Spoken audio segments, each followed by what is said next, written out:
ఇప్పుడు మన బీఆర్ఎస్ గవర్నమెంట్లో కనీసం ఒక్కరికన్నా మంత్రి పదవి ఇచ్చారు ముదిరాజులకి. ఇప్పుడు కాంగ్రెస్ ప్రభుత్వంలో ఒక్కరికి కూడా ముదిరాజులకి ఒక పదవి లేదు, మంత్రి పదవి. బీఆర్ఎస్ పార్టీలో నేను దగ్గర దగ్గర ఒక 8-9 మంది ఎమ్మెల్యేలకు పనిచేసాను. బీఆర్ఎస్ పార్టీ ఉండేది. తర్వాత బీఆర్ఎస్ పార్టీ వాళ్ళు ముదిరాజులను చాలా చిన్న చూపు చూసారని చెప్పి తెలంగాణ రాష్ట్రంలో ఒక 50 నుంచి 55 లక్షల మంది ముదిరాజులు ఉంటే అందులో ఓట్లు ఇస్తేందుకే పనికొస్తారు ముదిరాజులు, రాజకీయంగా పనికిరారని చెప్పేసి వాళ్ళకు అలా అనిపించినట్టుంది. ఒక టికెట్ ఇవ్వలేదు బీఆర్ఎస్ పార్టీ. దాని తర్వాత జరిగింది ఏంటంటే కాంగ్రెస్ పార్టీ నుంచి ముదిరాజులకు ఒక 2 టికెట్ ఇచ్చారు కాబట్టి వాళ్ళందరూ కూడా ఈ తెలంగాణ రాష్ట్రంలో బీఆర్ఎస్ పార్టీ ఒక్కరికి కూడా ఒక టికెట్ ఇవ్వలేదు.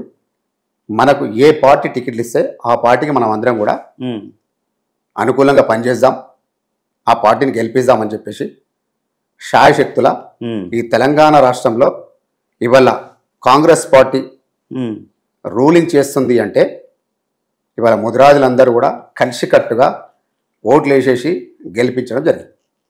దాంతోపాటు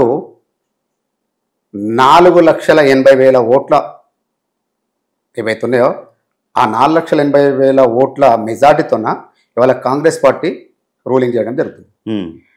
తెలంగాణ రాష్ట్రంలో ప్రతి నియోజకవర్గంలో 115 నియోజకవర్గాల్లో దాదాపు 35,000 నుంచి 55,000 నుంచి 65,000 మధ్యలో కొన్ని కాన్స్టిట్యున్సీలో ముదిరాజు ఓటు బ్యాంక్ ఉంటుంది. ఈ ముదిరాజులందరూ కూడా ఫస్ట్ మనము మీటింగ్ పెట్టింది మక్తాల్లో. వాకిటి శ్రీహరి వాళ్ళ ఎమ్మెల్యే గెలిచారు. అక్కడ ఒక మీటింగ్ ఏర్పాటు చేసి ముదిరాజులందరూ కూడా అక్కడ వచ్చేసి ఆ మీటింగ్కి రావాలని చెప్పేసి అంటే ఎవరు పోలేదు. నేను బీఆర్ఎస్ పార్టీలో ఉండి కూడా ఎస్ మనం కులం గురించి పోతున్నాం, మనం పార్టీల గురించి కాదని చెప్పేసి నేను అక్కడ వస్తానని వాళ్ళ మాట ఇచ్చిన తర్వాత ఒక 4-5 మండలాలలో ఫ్లెక్సీలు కట్టించారు. లాలపేట లల్లు ముదిరాజు అన్న వస్తున్నాడు పలానా మీటింగ్కు అని చెప్పేసి. అక్కడ దాదాపు ఒక 15 నుంచి 18-20 మంది రోడ్లన్నీ ఒక 5-6 కిలోమీటర్ జామ్ అయిపోయింది. ఆ రోజు ఆ మీటింగు అక్కడ ఏర్పాటు చేయడం, ఆ తర్వాత రేవంత్ రెడ్డి అన్న కూడా ఎస్ ముదిరాజులందరూ కూడా మక్తాల్లో ఐక్యమత్యంగా ఉన్నారు అని చెప్పడం, అందులో వాకిటి శ్రీహరి అన్న ఆ కాన్సెన్స్ని మక్తాల్ కాన్సెన్స్ని దాదాపు కొన్ని సంవత్సరాల నుంచి ఆయన పట్టుకొని ఉండడం, టికెట్ ఇచ్చినా ఇవ్వకపోయినా ఆయన నిత్యం ప్రజల్లో ఉండడం వాకిటి శ్రీహరి అన్న, అది అనుకూలంగా ఆయనకు టికెట్ ఇవ్వడం జరిగింది.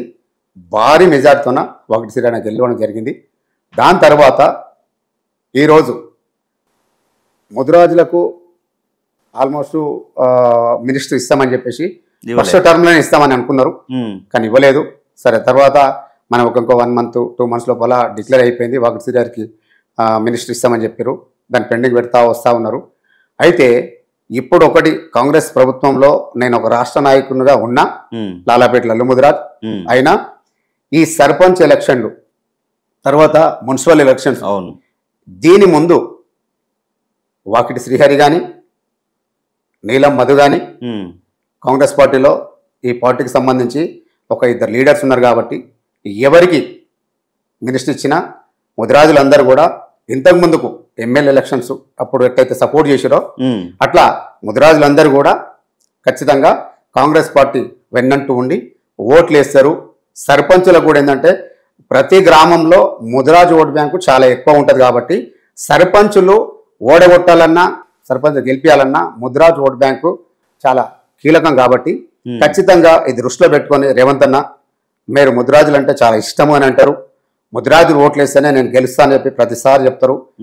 కొడంగల్ కాన్ఫరెన్స్లో కూడా 50 నుంచి 55-60 మంది ముదిరాజులు ఉన్నారు కాబట్టి ఖచ్చితంగా మీరు ఈ ఎలక్షన్ కంటే ముందు సర్పంచ్ ఎలక్షన్ కంటే ముందు మీరు ఖచ్చితంగా ముదిరాజులకు సంబంధించి మినిస్టర్ తొందరగా మీరు డిక్లేర్ చేసి ఓట్లోకి వెళితే మీరు ఖచ్చితంగా సర్పంచ్ ఎలక్షన్లు కానీ ఇప్పుడు వచ్చే కార్పొరేషన్ ఎలక్షన్స్ కానీ ఖచ్చితంగా మేమందరం కూడా నిలబడి ఖచ్చితంగా మేము గెలిపిస్తామని చెప్పేసి ఆశాభావం వ్యక్తం చేస్తున్నా. అలాగే మినిస్టరు మీరు డిక్లేర్ చేయకుంటే ఖచ్చితంగా నేను తెలంగాణ రాష్ట్రం మొత్తంలో ముదిరాజులందరికీ కూడా నేను వాయిస్ ఇస్తా, మీరు ఖచ్చితంగా కాంగ్రెస్ పార్టీకి మీరు ఓట్లు ఇవ్వద్దని చెప్పేసి నేను ఖచ్చితంగా వాయిస్ ఇస్తా. దాని ద్వారా 110% ముదిరాజులందరూ ఈ తెలంగాణ రాష్ట్రం మొత్తంలో ఎస్సీ ఎస్టీ బీసీ మైనారిటీస్ అందరూ కూడా నా వెంట ఉన్నారు. నన్ను ఒక అన్నగా, ఒక తమ్ముడుగా, ఒక అంకుల్గా అందరూ నన్ను ఇష్టపడతారు. కాబట్టి 100% ఆ ప్రాబ్లం కాకుండా మళ్ళీ ఇంతకుముందుకు బీఆర్ఎస్ పార్టీ టికెట్లు లేనప్పుడు రాష్ట్ర వ్యాప్తంగా, తెలంగాణ రాష్ట్ర వ్యాప్తంగా అందరూ రోడ్లపైకి ఎక్కి ఏదైతే మాకు టికెట్లు ఇవ్వలేదని చెప్పి ధర్నాలు చేశారో అదేవిధంగా ఎలక్షన్ కంటే ముందు కూడా మీకు అలాంటి ప్రాబ్లం జరగొద్దు అనుకుంటే ఖచ్చితంగా వాకిటి శ్రీహరి కానీ నీలం మధు కానీ వీళ్ళిద్దరిలో ఎవరికైనా మీరు 100% మీరు మినిస్ట్రీ ఇస్తే ముదిరాజులందరూ మీ కూడా ఉంటారు. ఖచ్చితంగా సర్పంచులు ఇవాళ ఎన్ని సర్పంచులు ఉన్నాయో దాదాపు 1000 మంది సర్పంచులు గెలిచే అవకాశం ఉంటుందని చెప్పి నేను మీ ద్వారా నేను హెచ్చరిస్తున్నాను. ముదిరాజులకు ఒక్క మంత్రి పదవి కూడా ఇవ్వబోతే మాత్రం 100% మీరు పిలుపునిస్తారు ఎస్, 100% గవర్నమెంట్ వ్యతిరేకంగా. 100%. ఇంకోటి